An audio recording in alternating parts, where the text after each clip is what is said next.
Bismillahirrahmanirrahim. Assalamualaikum warahmatullahi wabarakatuh. Innal hamdalillah nahmaduhu wa nasta'inuhu wa nastaghfiruh wa na'udzu billahi min syururi anfusina wa min sayyiati a'malina. May yahdihillahu fala mudhillalah wa may yudhlil fala hadiyalah. Asyhadu an la ilaha illallah wahdahu la syarikalah wa asyhadu anna sayyidina Muhammadan abduhu wa rasuluh la nabiyya ba'dah.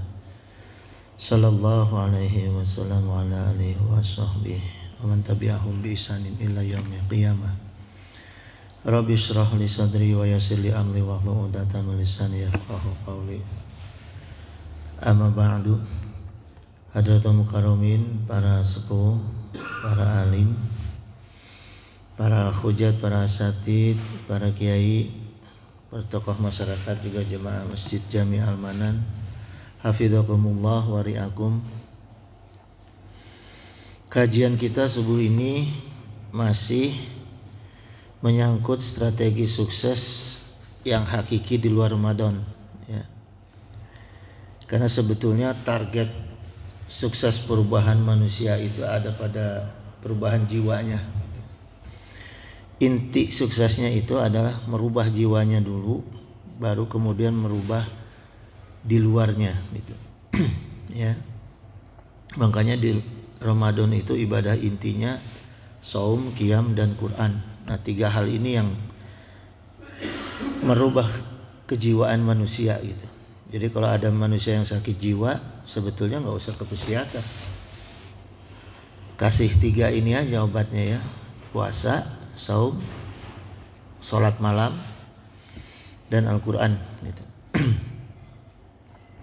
Nah, untuk itu jemaah sekalian, kita akan kupas terkait dengan lanjutan dari ilmu tazkiyatun nafs, ya.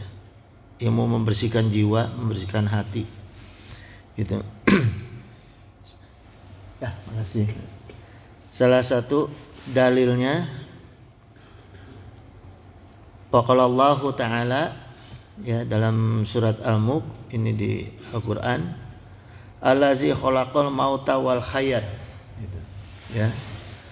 Allah yang menjadikan mati dan hidup. Nah, ini kalimatnya khalaqal mauta wal hayat. Jadi kata matinya didahulukan, hidupnya belakangan, gitu, ya. Jadi Allah menjadikan orang itu mati dulu baru hidup, ya. Jadi kan, nah ini pertanyaannya kan, kenapa mati dulu, gitu, bukan hidup dulu, ya. Kalau dalam ilmu balaghah tuh gini, jemaah sekalian. Karena pada umumnya, ya, manusia itu pasti pengennya hidupnya tuh lama, gitu. Matinya juga lama, ya. Itu kebiasaan. Sungguhnya manusia itu seperti itu, keinginannya, ya. Jadi hidupnya itu lebih lama sehingga kematiannya juga lama, gitu. Makanya kematiannya didahulukan, kalimat kata kematiannya itu. Sekarang kan gini jemaah sekalian, ada nggak di antara kita di sini yang pasrah siap 10 menit ke depan kita mati? Nggak ada yang mau pasti. Ya, pengennya nanti aja lah, gitu, ya, gitu. Makanya Allah ingatkan, mati itu duluan daripada hidup, ya, gitu. Supaya apa? Nafsu kita untuk hidup itu diingatkan oleh Allah, ya. Karena kalau kita bicara hidup, nafsunya banyak.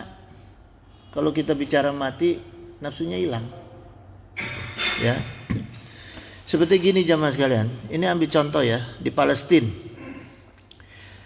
Saya dengar cerita dari relawan di sana. Orang-orang Palestina itu, ya, hidupnya setiap hari mempersiapkan mati di Palestina itu.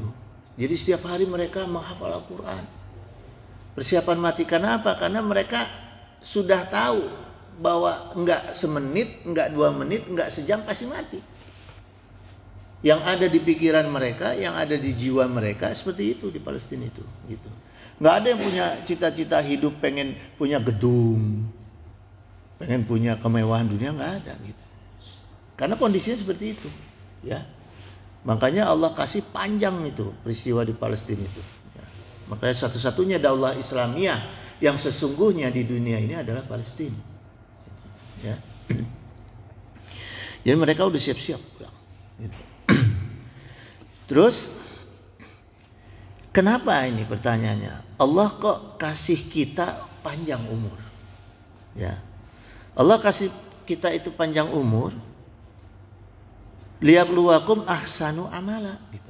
Jadi yang sesungguhnya Allah kasih kita panjang umur itu untuk menguji siapa di antara kita yang meningkatkan amal baik. Nah, ini yang harus kita pahami ya. Kita untung nih. Di Indonesia ini untung dikasih kesempatan untuk bisa panjang umur gitu. Ya.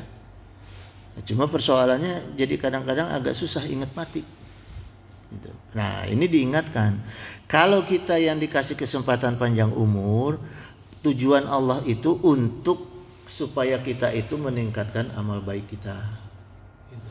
Ya, gitu. Jadi rasa syukur kita itu dikasih kesempatan panjang umur itu supaya meningkatkan amal baik, gitu. Ya. Nah kalau ada orang yang dikasih kesempatan umurnya seolah-olah panjang, ya, tapi tidak digunakan sebaik-baiknya, itu ruginya berlipat-lipat ya. Ruginya berlipat-lipat ya. Itu jemaah sekalian. Apa makna umur yang sesungguhnya? Mana umur yang sesungguhnya? Ini ada beberapa pesan moral terkait dengan kata umur di dalam Al-Quran ya, yang saya coba tukil. Pertama itu la amruka. La amruka itu dari kata umru amru ya. Ini dalam Quran surat Al-Hijr ayat 72 gitu. La amruka ya. Itu maknanya ibadah kita kepada Allah. Artinya nih. Itu jadi kalau kita umur saya berapa? Oh sekian tahun, 50 sekian tahun. Nah, kita harus ukur tuh. Udah berapa banyak ibadah kita kepada Allah di dalam mengisi umur kita gitu ya. Karena ini Allah pertanyakan kepada Rasulullah ini, la amruka katanya ya. Allah bertanya, demi umurmu, sumpah malah di sini ya. Demi umurmu wahai Rasulullah, wahai Muhammad, innahum la fi sakratihim ya mahuna ya. Sungguh la-nya ini la taukid, sungguh mereka itu dalam keadaan mabuk dan dibutakan. Jadi kebanyakan orang itu dalam mensikapi umur yang panjang itu mabuk, dalam arti mabuk ini akalnya sedikit ya. Terus matanya buta. Enggak pilih-pilih, segala disikat. Ya. Halal haram hantam terus. Ini yang bahaya. Jadi ini diingatkan oleh Allah supaya Rasulullah itu mengingatkan kita agar memanfaatkan umur kita itu, mengisi umur kita tidak mabuk dan tidak buta, gitu. Harus dalam keadaan melek, ya, gitu. Maka Rasulullah itu, jamaah sekalian, hidupnya itu selalu diisi dengan berdakwah, ya. Tidak pernah ada waktu Rasulullah mikirin yang lain kecuali dakwah, gitu, ya. Karena diingatkan oleh Allah, gitu. Jangan sampai kita mengisi umur dengan mabuk dan buta. Itu pertama. Ya. Yang kedua, makna umur itu dalam surat Al-Rum ayat 9. Allah berfirman, kanu asyada minhum quwwatan. Ya. Mereka itu lebih hebat dari mereka yang memiliki kekuatan. Wa asyarul arda wa amruha gitu. Dan mereka telah mengolah ya. Arda itu bumi, mengolah bumi, wa amruka dan memakmurkan. Nah, jadi tugas kita mengisi umur kita itu adalah ya mengelola kepercayaan amanah Allah, yaitu mengelola bumi ciptaan Allah yang diamanahkan ke kita. Untuk apa? Untuk dimakmurkan oleh kita, gitu. Bukan dirusak. Ya, salah kalau ada orang yang merusak bumi. Tugas kita, salah satu yang mengisi umur kita adalah memakmurkan bumi, gitu. Ya, dan segala isinya. Aksaro mimma amruha, gitu, amaruha, gitu. Terus ada, diingatkan ini oleh Allah, ada banyak orang-orang yang diberi kesempatan oleh Allah untuk mereka lebih bisa memakmurkan daripada kita, memakmurkan bumi daripada kita. Itu, ya. Itu, jemaah sekalian. Jadi salah satu tugas kita adalah memakmurkan bumi. Yang ketiga itu kata umur dari kata amaro, amaru, gitu. Ya, memakmurkan ini akar katanya satu kata dengan umur, gitu. Jadi ada orang-orang yang diberi kesempatan oleh Allah, kemampuan untuk mengelola bumi dan memakmurkannya melebihi dari kita-kita. Ya, ada yang diberi kesempatan oleh Allah. Itu. Misalnya ada orang yang diberi kemampuan rezeki oleh Allah, tanahnya luas. Ya, sawahnya luas. Kalau kita hanya sepetak, 2 petak misalnya, ada orang yang diberi kesempatan itu. Itu tujuan Allah itu untuk memakmurkan, gitu. Allah beri kesempatan itu untuk memakmurkan, gitu. Ya. Gitu. Kayak gini jemaah sekalian. Di kampung saya itu di Cipanas itu sekarang yang hijau-hijau itu genteng. Genteng-genteng villa dicat-cat hijau. Ya, fungsi sawahnya hilang, fungsi kebunnya hilang. Nah, itu yang dimakmurkan siapa? Bukan bumi. Orang-orang yang dengan nafsunya. Ya. Akhirnya apa? Longsor, bencana alam, gitu, ya. Ini yang diingatkan oleh Allah, gitu. Karena semua peringatan Allah itu akan berdampak balik kepada kita, gitu. Itu yang harus kita pahami, ya. Kemudian jemaah sekalian, kata umur itu identik, ya, dengan peran kita yang ditugaskan tadi untuk memakmurkan bumi, yang sebenarnya Allah sudah kasih kekuatan dan potensi dengan anugerah Allah itu, gitu, ya. Jadi bukan dengan keserakahan kita, gitu. Jadi ketika kita mau mengelola bumi itu harus dengan memahami potensi, kekuatan dan potensi dari Allah, gitu. Karena itu Allah berikan. Artinya apa? Supaya kita mensyukuri segala nikmat Allah. Allah beri potensi kita rizki, ya, untuk menguasai bumi itu misalnya, ya, sebagian bumi itu. Nah, itu kita harus syukuri itu, gitu. Karena ini adalah dari Allah, bukan dari kita, gitu. Bukan sekedar kepintaran kita, kekuatan kita, tapi ini semua adalah biiznillah, gitu, ya. Kemudian jemaah sekalian, kata imarah atau makmur, satu kata, akar kata dengan umur, yang lawan kata dari al-harab, rusak. Itu tadi, ya. Jadi imarah, kata umur itu maknanya imarah atau makmur, gitu. Lawan katanya al-harab, rusak, gitu, ya. Wa qala Syekh Ahmad Yusuf Abdul Daim, kata umur itu adalah nama bagian di mana masa-masa, ya, saat ketika kita itu mengisi kehidupan kita, gitu, ya. Artinya gini, umur di sini oleh beliau dilekatkan pada fisik kita, gitu, ya. Sehingga diharapkan kita itu, fisik kita itu kita makmurkan, gitu, ya. Karena dimaknai dengan kata imarah, gitu, ya. Kita makmurkan fisik kita dengan apa? Dengan hukum-hukum Allah, dengan ilmu-ilmu Allah dan sunnah Rasul, gitu, ya. Gitu. Karena gini kan jemaah sekalian, orang yang mati kan pasti kita bilang tuh udah nggak ada umurnya. Pasti kalimat kita gitu, ya. Wah, si fulan meninggal. Kenapa dia meninggal? Umurnya udah nggak ada, udah habis. Ya, gitu. Jadi diingatkan agar kita memanfaatkan, mengisi umur kita selama masih ada di fisik itu dengan cara dimakmurkan. Kita juga tidak boleh dilarang menyiksa diri kita, gitu. Ya. Puasa setiap hari juga nggak boleh, gitu. Ya. Karena fisik kita harus dimakmurkan, gitu. Ya.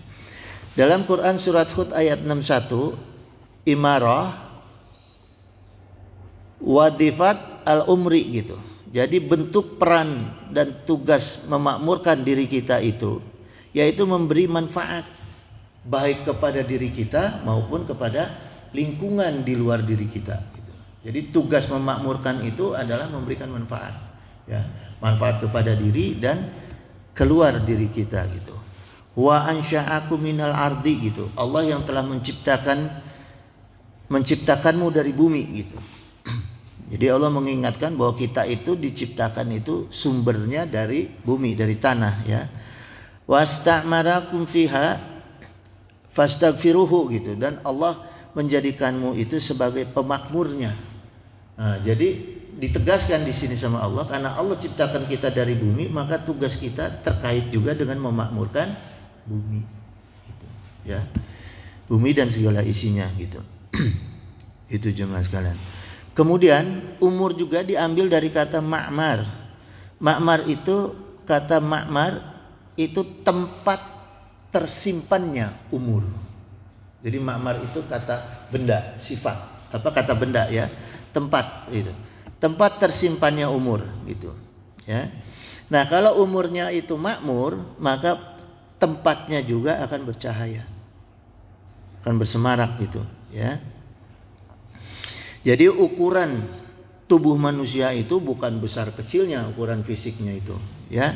Tapi bagaimana dia bisa memberi manfaat kepada dirinya dan kepada di luar dirinya. Itu ukuran kemakmuran manusia, gitu, ya.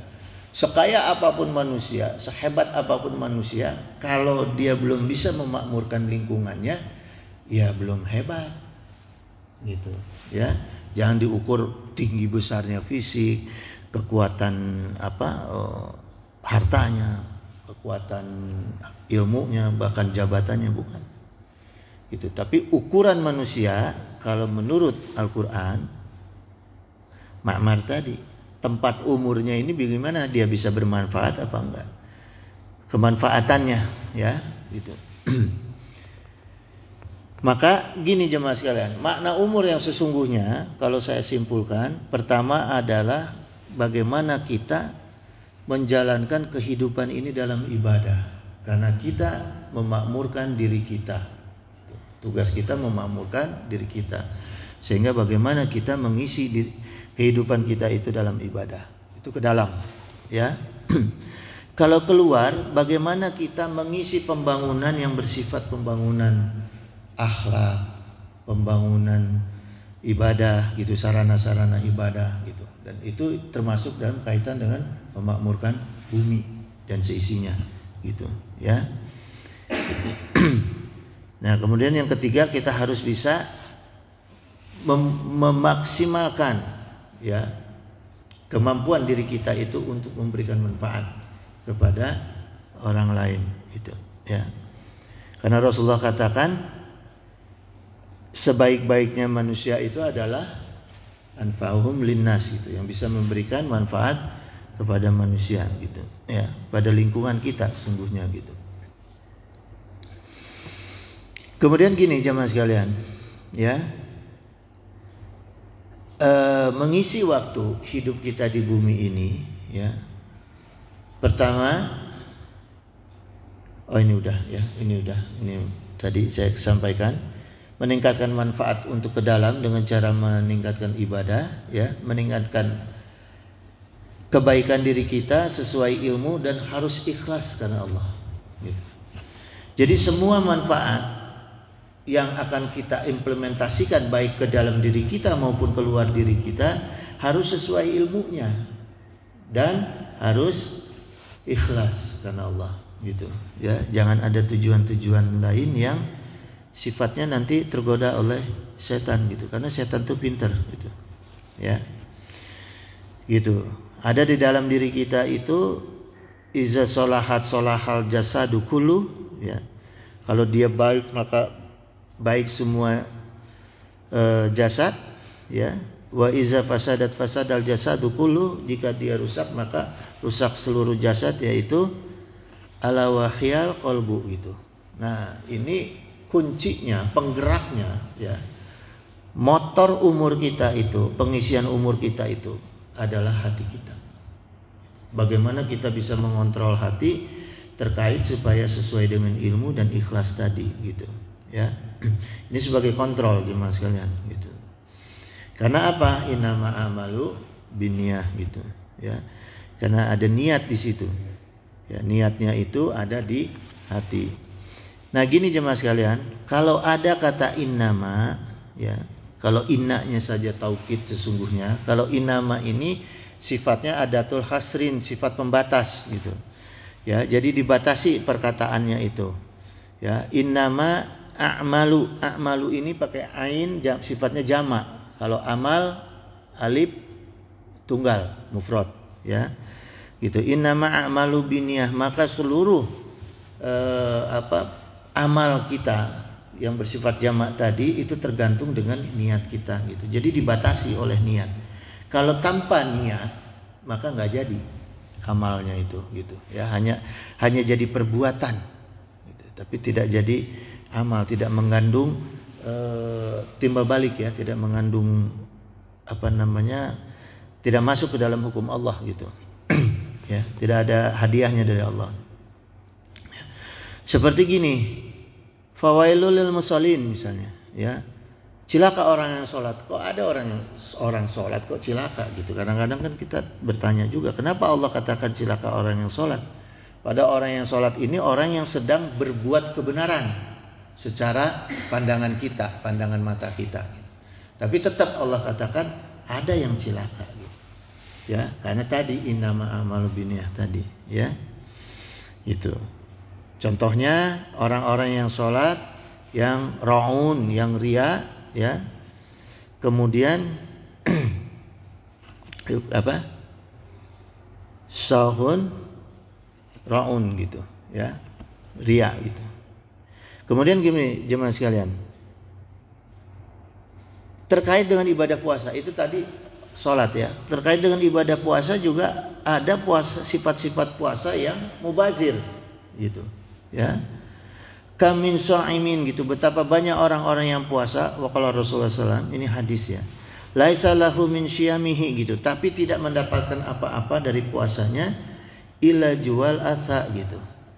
Kecuali rasa lapar, dan wal asa itu dahaga, haus gitu. Jadi banyak juga orang-orang yang berpuasa tapi mubazir gitu, ya. Kalau niatnya salah gitu, ya. Khamsun yaftirunas shaimi gitu. 5 hal yang bisa membatalkan orang puasa. Pertama, gibah, membicarakan orang lain. Namimah, mengadu domba. Kazib, bohong, ya. Wa nadara bi syahwat, melihat segala dengan syahwat. Jadi kita juga harus godul basar, ya, harus memelihara mata kita. Wal yaminul kazibah, dan sumpah palsu. Ini 5 hal yang membuat kita itu terkait dengan su'ul adab. Ini 5 hal ini terkait dengan su'ul adab, ya, adab yang jelek yang membatalkan puasa, ya. Nah, ini jemaah sekalian, hal-hal yang membatalkan puasa baik di Ramadan maupun di luar Ramadan, ini adalah yang terkait dengan manajemen, kalau Agim bilang manajemen qalbu, yang sesungguhnya adalah manajemen jiwa gitu, karena qalbu bagian daripada jiwa gitu, ya. Jadi sifat-sifat yang harus kita jaga 5 hal tadi, ya, gibah, namimah, kazib, nadaru bisahwat, wal yaminul kaziba gitu. Ya, sumpah palsu. Ini harus dijaga sama kita. Karena apa? Ketika kita melepas ini dalam kondisi puasa ataupun tidak puasa, ya, 5 hal ini kita lepas, maka diri kita itu akan cilaka. Gitu. Kan orang yang selalu berbohong pasti cilaka. Karena apa? Nggak akan ada yang mau nemenin. Nggak akan ada yang mau dekat sama dia karena dia suka berbohong gitu, Ya, apalagi yang suka ngadu domba, yang suka misalnya melihat dengan syahwat, ya, itu. Kemudian juga sumpah palsu misalnya, ya. Orang pasti nggak mau dekat, lingkungan nggak mau dekat, maka 5 sifat ini akan mencelakakan dirinya sendiri, gitu, ya. Nah, itu dilatih dalam puasa, itu harus menghindari ini kita, gitu, ya. Kemudian juga jemaah sekalian, ya, Al-Quran juga menjelaskan bahwa ada orang-orang, ya, ini saya angkat ini karena untuk apa? Kembali menelisik, ya, menelisik ke dalam jiwa kita nih, gitu, ke dalam jiwa kita, ya, termasuk orang-orang yang dikatakan super. Bismillah.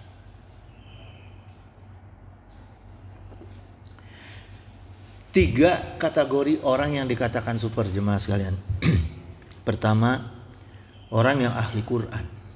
Itu dikatakan orang yang super, punya kemampuan lebih karena dia ahli Quran. Yang kedua, orang yang ahli sedekah, ahli infak. Ini juga dikatakan orang yang super, ya, punya keahlian lebih. Yang ketiga adalah orang yang ahli jihad, gitu, ya. Ini juga dikatakan sebagai orang yang super, yang punya kemampuan lebih, ya. Tapi ini diingatkan sama Allah, sama Rasulnya, diingatkan. Karena 3 orang ini yang diberi kepercayaan oleh Allah lebih dari kita semua, ya. 3 orang ini, 3 sifat orang ini bisa juga menjadi kayu bakar api neraka. Kalau nauzubillah min dzalik, ya, kalau orang kafir ini, kalau di neraka itu di atas apinya, dibakar, dipanggang di atas apinya. Kalau 3 sifat orang ini jadi kayu bakarnya, gitu.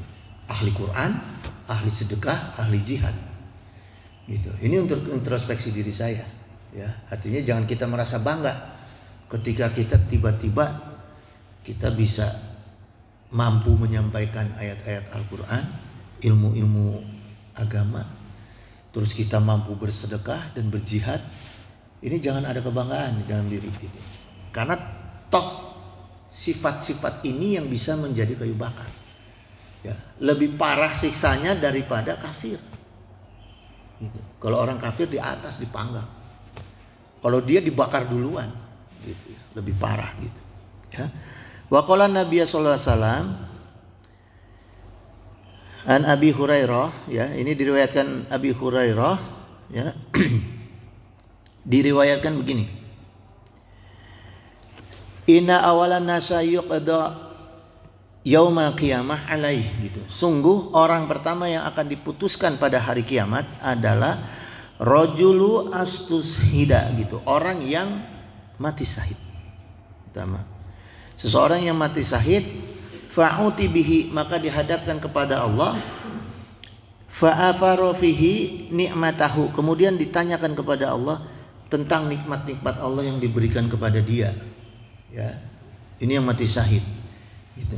Pertama itu orang mati syahid dulu dipanggil sama Allah, dihadapkan, ditanya, gimana nikmat-nikmat aku yang sudah engkau sampaikan, yang sudah aku sampaikan kepadamu, gitu, ya. Aku titipkan kepadamu. Fa'arafaha qala, kemudian diakui nih oleh si ahli jihad itu bahwa dia sudah menerima nikmat-nikmat Allah selama di bumi, ya. Fama amilta fiha, maka apa amalanmu dalam menyikapi nikmat Allah itu, nikmat kami itu, ya. Kamu berbuat apa atas nikmat kami itu, kata Allah, ya. Kemudian dijawab, qala, dia menjawab, qataltu fika hatta atushhittu, aku telah berperang syahid sehingga atushhitu, sehingga aku mati syahid. Dia bilang begitu, ya. Saya menyikapi, menerima nikmat engkau ya Allah, aku gunakan untuk mati syahid, untuk berperang, ya, mati syahid. Wa qala Allahu aidan, kemudian Allah berfirman, kazabta, bohong kamu, disangkal oleh Allah, bohong. Ini orang yang mati syahid ngaku dia menggunakan nikmat Allah untuk mati syahid, dikatakan bohong, gitu. Maka para malaikat juga mengatakan kazabta, mengatakan bohong gitu, ya. Kenapa dikatakan bohong oleh Allah? Walakinnaka qatalta li'an yaqulu jari. Ya. Kamu itu berperang bukan karena aku, kata Allah. Tapi kamu berperang itu supaya dikenal sebagai pahlawan. Nih, saya nih yang paling berani nih menghadapi musuh. Saya berdiri di depan. Tujuannya bukan karena Allah, tapi supaya pengen dikenang sebagai pahlawan, ya. Faqad qila, lalu kamu sudah dapat julukan itu. Nah, ini persoalan intinya jemaah. Orang yang menginginkan mendapat julukan pahlawan itu, kata Allah, faqad qila, sudah didapatkan. Si fulan ini sudah mendapat julukan dari jamaah, dari manusia, bahwa dia adalah mujahid, dia itu adalah pahlawan, gitu. Ya, maka dibuat kuburan khusus, kuburan pahlawan. Ya, kalau orang yang paham nggak mau tuh dikubur di pahlawan, gitu. Ya, Bung Hatta nggak mau dikubur di taman makam pahlawan, gitu. Ya. Nah, ketika orang-orang yang berniat untuk mendapatkan julukan sebagai pahlawan dan sudah mendapat julukan itu di alam dunia, summa amira bihi fasuhibu ala wajhihi, kemudian ku Allah itu, ya, diperintahkan malaikat itu untuk menyeret wajahnya, diseret wajahnya itu. Jadi dicemplungkan ke nerakanya itu bukan digendong, tapi diseret dalam kondisi wajahnya itu di bawah. Diseret-seret itu, ya. Itu diseret-seret sampai kemudian dilempar ke neraka. Nah, itu. Jadi disinilah pentingnya innama a'malu biniat. Jangan sampai kita salah niat gitu. Kan sedikit orang yang jadi mujahid itu kan mati, berdarah, luka gitu. Tapi nggak dapat apa-apa, malah dapat siksa di surga. Rugi nggak? Rugi gitu, ya. Maka kita harus hati-hati dalam beramal, ya. Yang kedua, warajulu ta'alumal ilmu wa ilmihu wa qaral qur'ana gitu. Kemudian dihadapkan kepada Allah orang-orang yang belajar dan mengajarkan ilmu Al-Quran, ya, ya, seperti para penceramah, para ustadz, ya. Hati-hati ini, khususnya Haji Aksa, ini yang paling harus hati-hati. Fa'utiya bihi fa'arafihi ni'mahu fa'arafaha gitu. Kemudian dihadapkan kepada Allah, diingatkan atas nikmat-nikmat Allah, ya, apa yang sudah diberikan oleh Allah berupa ilmu tadi, fa'arafaha qala, kemudian diakui oleh orang itu. Ya Allah, saya ini memiliki ilmu kemampuan, ya, ini memang dari Engkau, gitu, bersumber dari Engkau.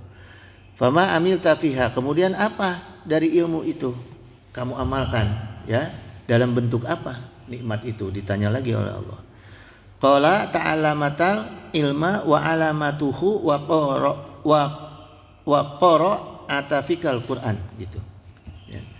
Kemudian dijawab, aku ini belajar ilmu Al-Quran, ya, untukmu, dan aku mengajarkan Al-Quran, mengajarkan agama serta membacakan Al-Quran untukmu ya Allah, gitu. Diakui, ya.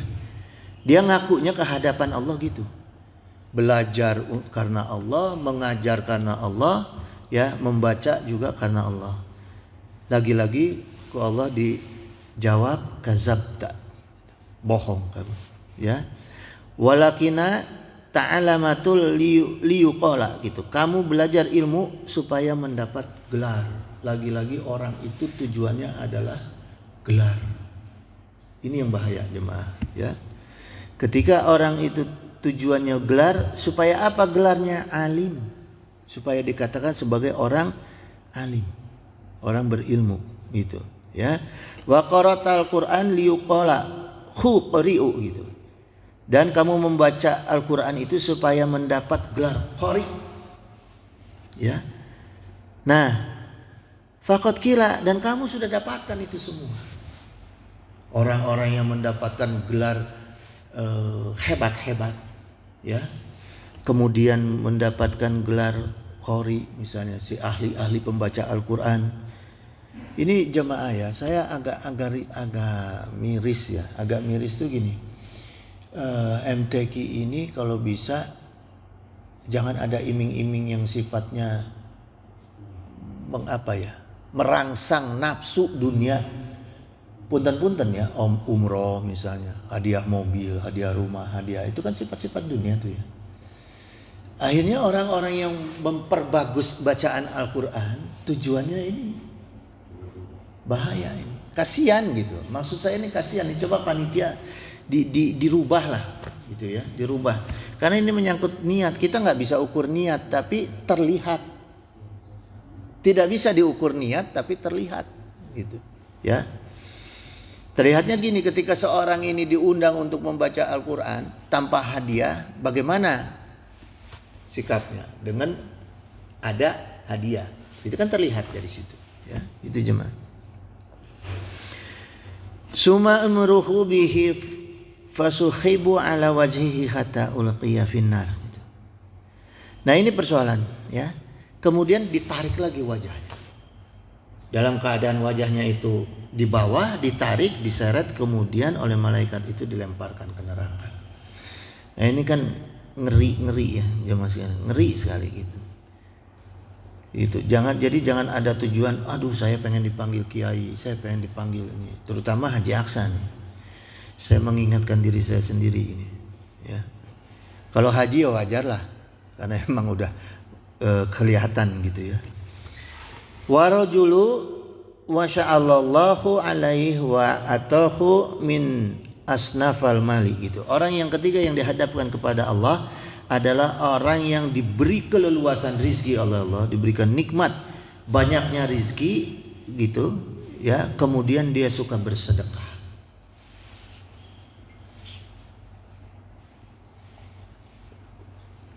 Ini kan perbuatan baik. Orang yang banyak rizkinya suka bersedekah, ini perbuatan baik yang dipuji-puji oleh manusia. Yang gampang manusia memuji orang tersebut. Lebih mudah mana manusia memuji orang yang dermawan, orang yang ahli Quran, atau orang yang jihad? Pasti orang lebih suka memuji orang yang dermawan. Jadi ujiannya lebih besar bagi dia. Ujiannya lebih besar bagi dia. Gitu ya. Fa'utiya bihi fa'arafihi ni'mahu fa'arafaha gitu. Ketika dihadapkan kepada Allah, diingatkan oleh Allah atas nikmat-nikmat Allah, diakui dia. Oleh dia diakui ya, fa'arafaha gitu. Diakui oleh dia. Qala kemudian Allah bertanya, "Fama amilta fiha?" gitu. Apa amalan kamu atas nikmat rizki dari aku? Ya, qala mataraktu min sabilin tukhibu, ya. Dia berkata, tidak ada satu jalan pun yang kau perintahkan untuk mensedekahkan harta aku ini, ayung faqu fiha ila anfiqtu fiha laka gitu, ya. Selainkan setelah aku sedekahkan, telah aku infakkan, aku dermakan harta-harta darimu itu untukmu. Nah, ngebohong lagi nih orang. Ngebohong lagi dia sama Allah.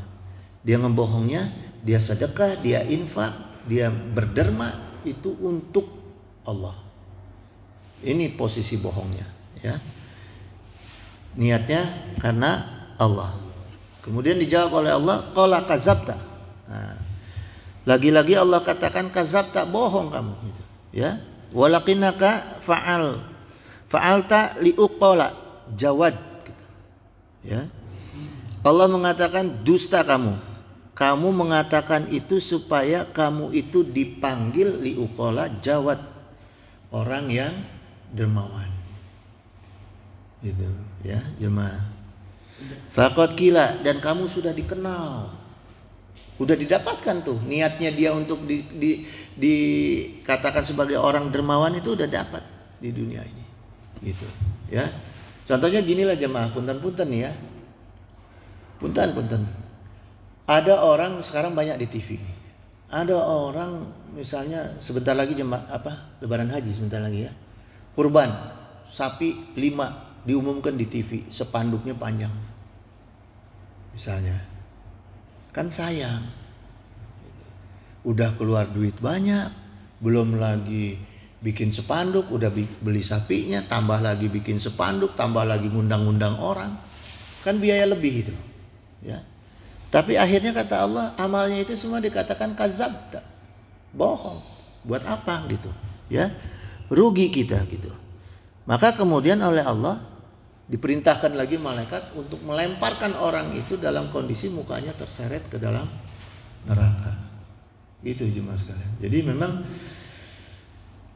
Ramadan ini adalah proses 1 bulan di antara 11 bulan untuk memperbaiki jiwa kita. Kembali lagi jiwa kita. Ya.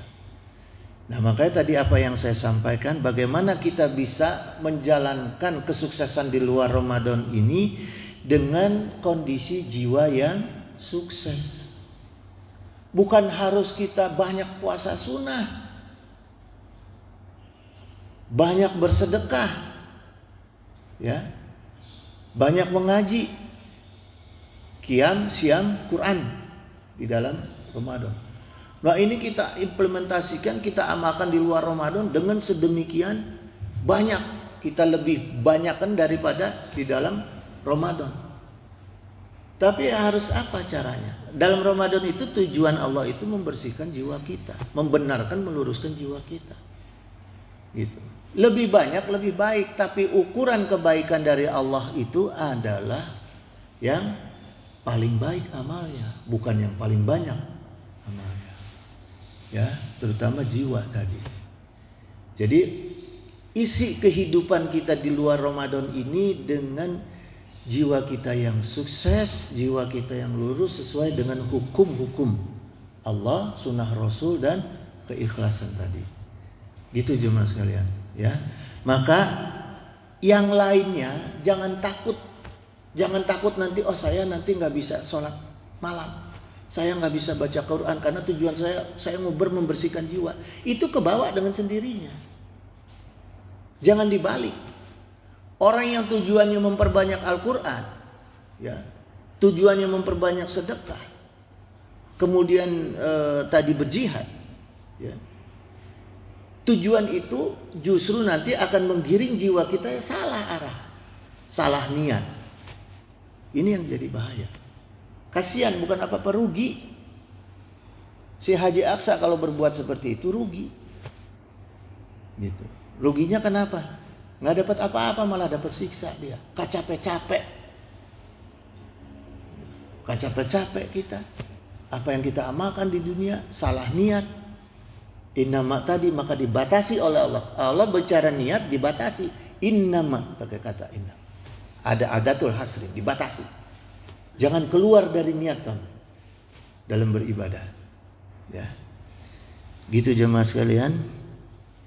Udah jam 6 kurang. Biasa kita sampai jam 6 maksimal. Inilah yang bisa saya sampaikan di kesempatan subuh ini.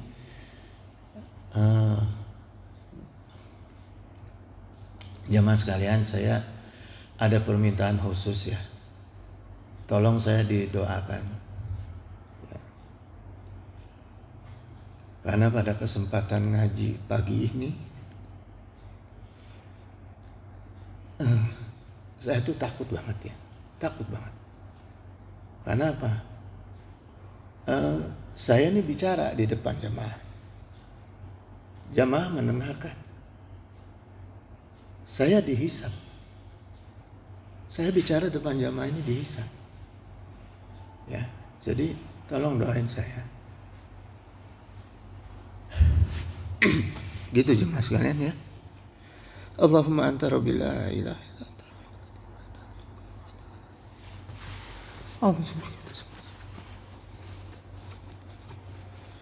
Astagfirullah. Astagfirullah.